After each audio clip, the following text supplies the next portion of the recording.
welcome back to the Citizen channel. Hope you're all staying safe and well, and a chance to do another dream debut feature on a City legend. I'm proud, and I think everyone agrees, every City fan will agree with this, and well liked throughout football circles as well.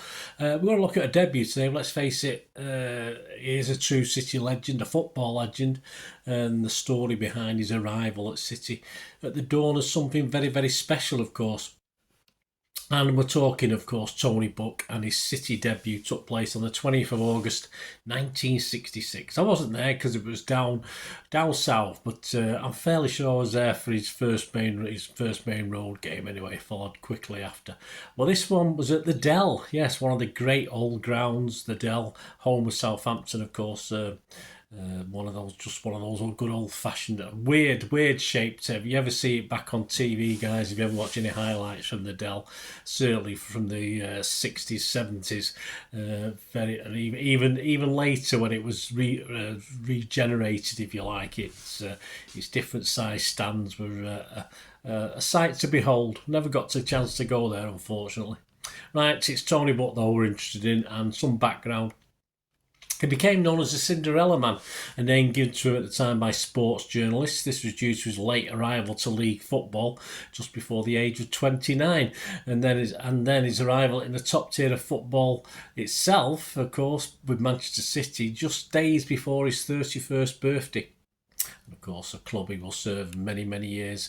City as a captain to manager, and more or less everything in between, I think, as well. For football fans in England, of course, it was a great time, with me included. I had my World Cup Willie mementos at the time, of course, because England had just won the World Cup. City had lifted the second division trophy. I remember having pictures on my bedroom wall of Johnny Crossan with that trophy, the second division trophy then. And after three seasons in the second tier of English football, so it wasn't a long stay. It never tended to be in those days when we did fall down a division. Buck, who had cost City 17,000 at the time, said this: I felt a bit of an imposter coming into the first division so late. I was nearly 32 when City signed me. I wasn't exactly a late developer. Long before Malcolm took me to Plymouth, I had trials with Forest and Chelsea. In fact, I played for Chelsea's A team and reserves for 18 months while I was in the army doing my national service. Then I got a letter from the manager, Ted Drake, telling me he thought I'd get a living out of the game at a lower level. I had a great apprenticeship in the Southern League. I always felt I had a chance of making the grade as a pro if I could get a break, and Malcolm was the one who gave it to me. Where I was really fortunate was in coming to City just when the place was about to take off. People must have been wondering, what's this 32-year-old going to do for us? Of course, City were back in Division 1 with the manager Joe Mercer and coach Malcolm Allison in charge, and the two were very popular faces at that time in the media, commenting on international and domestic football as well. And the buzz around English football, as I said, after the World Cup win, was really there. Newly promoted City were captured in that buzz as well, as most English clubs were, and the club had recently announced that almost all our season tickets that had been put on offer had been snapped up. Joe and Mal were well aware that we need to strengthen to survive, never mind thrive in the top division though, and the key to this was to bolster the defence, where during the second division title winning season, the right back spot in particular had been a particular problem. Two men had drawn up a short list, but Malcolm Allison was sure he knew the man for the job. The previous season, second division Plymouth Argyle had taken 3 points off City. In the ranks was Tony Buck, of course, playing Allison. Then Allison was Argyle's manager, had given Tony his league chance with Plymouth in the summer of 1964, and he quickly established himself as one of Plymouth's best signings for a long, long time. Allison had been in charge again at non-league Bath previously to this, where he also had the reliable Buck in his side as a part-time player who earned his money as a bricklayer. Joe Mercer, though, wasn't too sure, so what we'll do, we'll go over to Joe Mercer's authorised biography, The Wonderful Football with a Smile, to take up the story. Mercer and Allison decided they needed a fullback. Allison knew a player who might fit the bill, an unknown called Tony Buck, who Allison had managed at both Bath City and Plymouth Argyle. Malcolm Allison, when I wanted to sign Tony Buck after we'd won promotion, I said to him, Joe, one afternoon, look, I've been to watch this one, I've been to watch that one, I've been to watch another, I've been to watch 4 top fullbacks, and I said to him, there's a player playing at Plymouth, Joe, who's better than all of them. And so he said to me, well, who's that? I said, it's a player called Tony Buck. So he just said, all right, yes. Now I know what he was going to do. He used to go away, he'd go home and he'd ring up all his mates to find out about whoever. So he came back the following morning and he said, that player you want is 31 years old, Malcolm. I said, look, Joe, well, you finished when you went from Everton to Arsenal. So he said, what do you mean, Everton to Arsenal? You played another 7 years.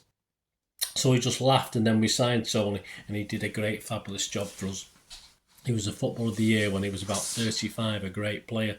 Joe didn't need much more convincing. He had seen Buck play for Plymouth against City the previous season, and he knew what good old uns could achieve. He did not think Buck could match his own achievements at Arsenal. The game had moved on apace since Joe's playing days, but he was willing to give Buck the chance. It was an inspired signing, and Joe enjoyed watching him play, perhaps thinking of his own twilight years. I didn't mind him playing well and having plenty of skill, but what made me green with envy was his speed. I mean, it's not right for the over 30s to be skinning the youngsters. It's meant to be a young man's game. We used to hear these First Division coaches shouting from the bench, take the old man on. No chance, he was a great athlete. Manchester City paid out £17,000, but later admitted that he was apprehensive and believed the fee was too much for a 31-year-old. When Joe Hart met Tony Buck in London, when Joe met Tony Buck in London, he reassured the player, you look fit enough, son, you look like I used to. There's nothing of you, you look really well. Joe Mercer and Tony Buck took the Underground to Wembley, where they immediately bumped into a Northern sports writer who knew Joe well. Joe didn't want to reveal the name of his companion to the reporter, as he realised it might jeopardise the transfer, so Joe introduced Tony Buck as Jim Smith, a friend of mine. The reporter didn't recognise Buck after all. He was still relatively unknown in the game. A little later, however, Phil Woosnam, a former City player who had been signed by Joe for Aston Villa, spotted the two men, and he did recognise Buck. Woosnam seemed a little surprised at seeing them together, but he certainly would never have believed that City were about to sign the Plymouth player. Buck soon became an essential part of the City side that aimed to consolidate in Division 1. He made his City debut on the opening day of the season when the Blues drew 1-1 at Southampton. Yeah, so there would be an image of the pre-season of the 66-67 squad. Of course, you can just about see Tony on the end, I think, of the back row. And at the time, Tony was the only addition to the squad from 1965-66. Tony's vital statistics at that time, listed in the matchday programme: 5 feet 11 inches, weighing in at 11 stone 2 pounds. On to the debut day itself. A crowd of almost 20,000, 19,900 at the Dell. As I said, one of the toughest places to go, at least for City over the years. The lineups that day: City was Dowd, Buck, Kennedy, Pardo, Heslop, Oakes, Somerville, Bell, Murray, Connor, Young, and the sub was Doyle. And Southampton was Forsyth, Webb, Hollywood, White, Knapp, Walker, Payne, Chivers, Davis, Melia, Sydenham, and sub Huxford. Scorers on the day were Payne had given Saints a half-time 1-0 lead, but Summerby had equalised for City in the second half. How well did Tony do? Well, no surprise to Allison, and probably not to Joe either. He made a great start to his City career, and Tony himself had every reason to remember it. He said at the time, Tony had never forgotten that debut day when his credentials to be a top-class player came under widespread scrutiny. The man I had to mark, he said, was John Sydenham, whom I considered to be one of the best wingers in the country. As a new boy, I felt I had a fair game. We took a 1-1 draw. Not a bad start for the first season back in the First Division for the club, but there was one surprise in store for me.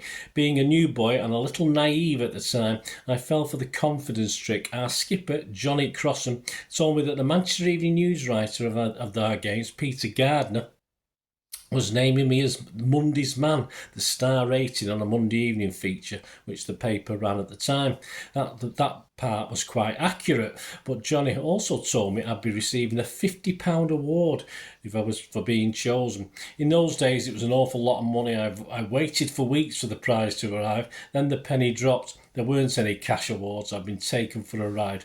I don't think I've fallen for a sucker punch like that ever since. He smiled. So there you go. Other memories to remember. The fact he was done out of 50 quid that he thought he was going to get for being the star of the game, of course. What happened next? Well, his star performance against Southampton was followed by his main road debut, which I think I was there. As I say, I can never guarantee I was or I wasn't, but I'm fairly sure I was. And an equally impressive display as City beat last year's Division 1 champions Liverpool 2-1 in front of over 50,000 fans, which was our biggest crowd since May 1963 when we played our last game in Division 1 against that lot down the road. Tony only missed one game in competitive games that season, 50 competitive games. He only just missed the one due to injury. And when the captain Johnny Crossan left the club in the summer of '67, he himself was appointed captain. And the City fans loved him. We did. He was voted our Player of the Year by the fans in this very first season. As touch upon, of course, his brief but illustrious career as a player lasted at City until the autumn of 1973. So I think Mercer and Allison probably got an extra year out of him, more than they thought they would. He would retire from football in the spring of 1974. Of course, as us City fans know, we'd win the league title, the FA Cup. There's a very famous picture, of course, which should be on screen. The League Cup and the UEFA Cup Winners' Cup. All right, we'll throw in the Charity Shield, although it's not a major trophy, is it? And he was also voted Joint Football Writers Player of the Year in 1969 with a certain Dave Mackay. There you go, guys. Let us know your memories of Tony Book as a player. Of course, we've got lots of memories. There'll be lots of stuff over on the channel featuring Tony Book over the months and years. So join me for those. And just thanks for watching this little feature, Dream Debuts. We've looked at Tony Book, the 20th of August, 1966. A 1-1 draw with Southampton at the Dell. Thanks for watching, guys. Please, if you are new to the channel, you do enjoy what I try and do, please push that subscribe button, push the bell notifications, everything City past, present, and as long as I can keep going. So I hope you enjoy it. And if you check through the channel for all the history stuff, etc., lots of stuff there. But you'll also see things on film and TV, another little passion of mine. So if that's any interest to you, have a look at that. Well, if you know somebody might be interested, give them a point in my direction. And the channel, I'm always trying to progress and expand the channel, do different things.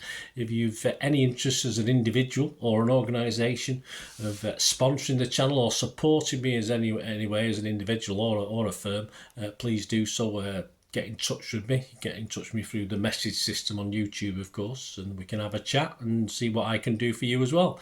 That'd be absolutely fantastic. Or you can just get in touch with me on one of my socials or follow me on my socials. I'm on X and TikTok at the same address, @Bernard_Deneen. I put plenty of stuff on there. Of course, I'm always putting stuff out on Facebook as well. You can get me at Bernard Deneen on there. And that'd be fantastic, guys. Hope you enjoyed this. Emails on screen as well, so if you want to email anything you're interested in or just for a chat, please do so. Thanks for watching, guys. As I say, hope you enjoyed that. Let us know your thoughts and memories. It'd be great to hear from you. Until we meet again, that's one thing, don't I? Please stay safe, Blues. Come on, City. Bye for now.